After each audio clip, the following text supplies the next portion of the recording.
Hi, Al Henshaw here again, another one of my YouTube current events videos, and this is the first one of the year 2021. Thank goodness we're past that other bastard year 2020. That said, we're on the cusp of the official quote-unquote count of the electoral vote, and I'm still waiting for Trump to issue an executive order, which could still happen, as I don't think this matter is over at all. And I'm a bit surprised, even on internet media, that I haven't seen much mention at all of Hayes v. Tilden in 1876. That's an election that seems directly related to this one in many ways, and we'll see how it plays out as time goes on. But that's an interesting subject to study. Check probably Wikipedia has a really good article on that election. You'll get up to speed on what exactly went on there when the radical Republicans at the time ended up beating Tilden, who won the popular vote for what that may be worth, but lost all 15 contested electoral votes to lose the election by one vote, 185 to 184. So we'll see what happens here. And in this case, as you know, if you've been following my videos, you know very well that I not only believe, but can prove that there are no elections these days, most particularly for president, and followed closely by the Senate.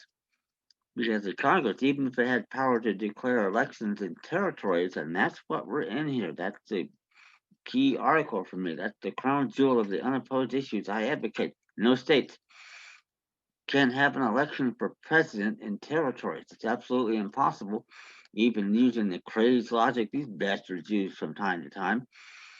And the Senate is supposed to be selected by state legislatures, and naturally, if states don't exist, neither do state legislatures, and thus they are not represented in the federal government. And that's a big difference, people, because what it means is instead of having a federated Republican form of government of defined and limited powers, we have a democracy. Exactly what all these politicians say when they talk about the government. And they're right, and probably don't even know why. But that said, now democracy basically, the best definition I heard in my first law school class I took was three wolves and two sheep voting on what's for dinner. And it's all the worse if they get rid of the electoral college, which who knows, there'll certainly be a movement to do that before the next presidential quote unquote election. And all that means is if you win California and New York and maybe Pennsylvania by significant amounts of votes, it doesn't matter what the hell happens in the other 47 states, does it? You're going to win the popular vote. Doesn't matter. That's not what we want. The genius of our system was to do what we did. It still wasn't perfect with the electoral college, but it kept the tentative balance between the agrarian South and the industrial North. If that didn't happen, we don't have a constitution and we probably don't have a United States. And you read about this, and you can do that, by the way. Send me an email at youwinningcourt@gmail.com about my constitutional defense document packets. And you read my what's now an 84-page brief on the admission of new states. And I'm going to be doing a new supplementary brief to that here momentarily, given other events that I'm working on now. But you read the speeches of the members of Congress in there, Senator Pinckney from Maryland and Representative John Holmes from Massachusetts, a Federalist. And it leaves no doubt what states are and what they were thought to be by the original intent of the framers, yet we don't have any of those in sight at the present time. Now, I wish Trump would be making arguments like this, but the problem is it undoes both parties and the whole government if they do that. But that's the real problem they have. No elections, no electorate. Where the hell are we? So we'll see what develops here, what Pence may or may not do tomorrow. But this could go, and if it continues past tomorrow, I think the procedure is to go into the House of Representatives with good old Nancy Pelosi. And by the way, I just sent a letter to the Secretary of the House, the Clerk of the House of Representatives, before the members of the 117th Congress took their seats, and said in no uncertain terms and with lots of authority, do not seat anybody. This is a major big deal, and I'll be seeking a writ in the U.S. Supreme Court to undo what they've just recently done. and we'll see how it goes. But the big deal here is Article 1, Section 2, never repealed. And the only three things that can be considered at the time newly elected representatives come into town to be seated in Congress. Three things: age, residence, and citizenship. Now, they're not citizens of the United States as set forth in Article 1, Section 2. That can't be any clearer. But the big deal here with my state v. territory issue is if you have to be an inhabitant of the state in which you were elected, and there are no states, we got zero in the House of Representatives and have had, in my view, since the 39th Congress in 1867.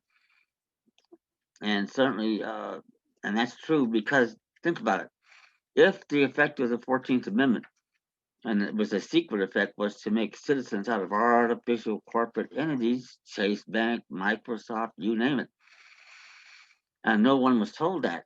We don't have the consent of the government for openers. But if that's the citizenship, that's why the de facto National Socialist government thinks that we're all 14th Amendment birthright citizens and that they own us, lock, stock, and barrel. Another reason there's no states because they don't recognize state citizenship. And once that starts to happen, we get into our own judicial courts, and they're there. In California, we have the California District Court, not federal district court, California District Court, established by Article 6, Section 1, Constitution of 1849, still there.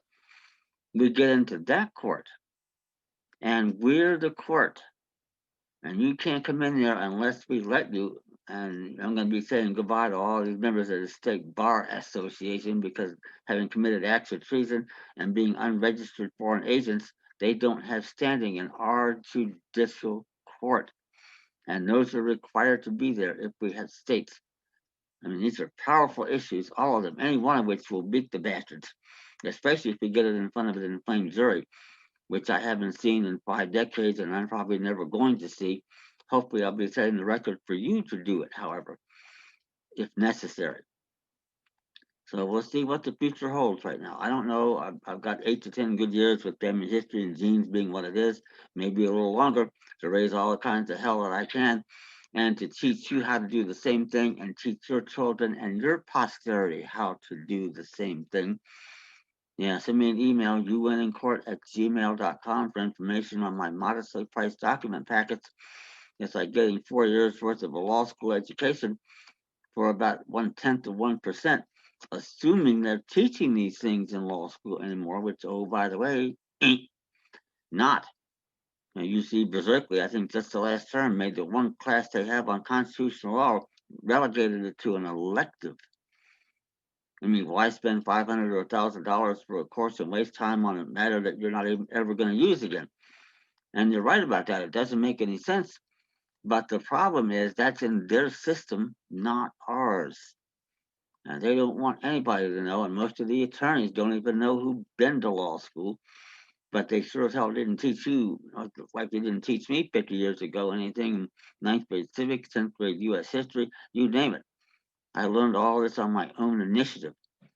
And I'm going to teach you how to do it without having to put in the 10,000 hours in the musty law books like I had to do in libraries, especially starting out in the 1980s. No internet. And it was tough business, but I got it done. And good news for me is by reading the stuff like I did, it sticks. I've got a good memory to start with, and that helps. But it's more than names, dates, and places. It's connections, it's perspective, and you see what's going on here and get the real story for once. When you do that, and you already know, listening to this video, that there's a lot wrong with this government, and you're going to find out exactly why and what we can do about it. And I still think we can. I might be wrong about that, but we're in the only nation ever created in which we can make changes. That's what it is I want to do. And getting back to the quote unquote election, we'll see what shakes out here. I have no clue at this point. But bottom line is really none of it matters because we got zero in the House and also zero in the Senate. I mean, that's not only not quorum to do business, it's not remotely related to racial representation for either us or the states in the Senate. You start asking questions like this, it gets interesting in a big hurry, and I can tell you from firsthand experience in my South Carolina felony case. And that, for crying out loud, is the home of states' rights. And I was there at a 7-month vacation, 5 months of which was spent there, and got there from A to B, by the way, took 2 months on 4 unmarked federal military aircraft. What does that tell you about the agenda and jurisdiction of the courts? Yeah, I thought so. They told me the same thing. Martial law, that's why they have the yellow fringe flags in their courtrooms. It's military law. But the last time I looked, I hadn't been in the armed services for over 50 years at that time. And even then, I have the shortest tour of duty in the history of the Marine Corps, 3 hours. Because I came into Baltimore to go down to Paris Island, and the sergeant looked up, took one look, and said, "If you lost your glasses, how would you know who to shoot?" And I laughed and I said, "That's a good question." Today, knowing what I know now, I might well have answered, "Go ahead and give me an M16, point me back to Washington, D.C. and the White House and Lyndon Johnson, and I'll take care of business." That would have been much more accurate. Because if you don't know, that bastard, as soon as he gets into the White House, the Monday after Kennedy was assassinated in Dealey Plaza, one of the first things he does is issue an executive order reversing Kennedy's order to keep us out of Vietnam and put us into that Vietnam War for the next decade or so. That's how the de facto National Socialist government works, and I want to stop that more than anything before I go out of here, one way or another.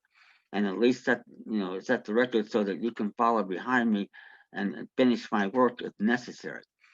So that said, send me an email, youwinnincourt@gmail.com. I'll send you information on the documents I have and some bonus documents and some other goodies. You're going to love it. And you can teach yourself how to get smart in a hurry, a lot quicker than it took me. And like I say, teach your children, they can teach their children and your posterity, and keep us as far from harm's way as we can possibly get from these bastards until we can fix the problem more permanently. So that said, and the more people we have across the spectrum, by the way, Asians, Africans, Americans, the quicker we get these bastards off our back. So like the video, subscribe, tell your friends, get the word out. We can do this. Thank you.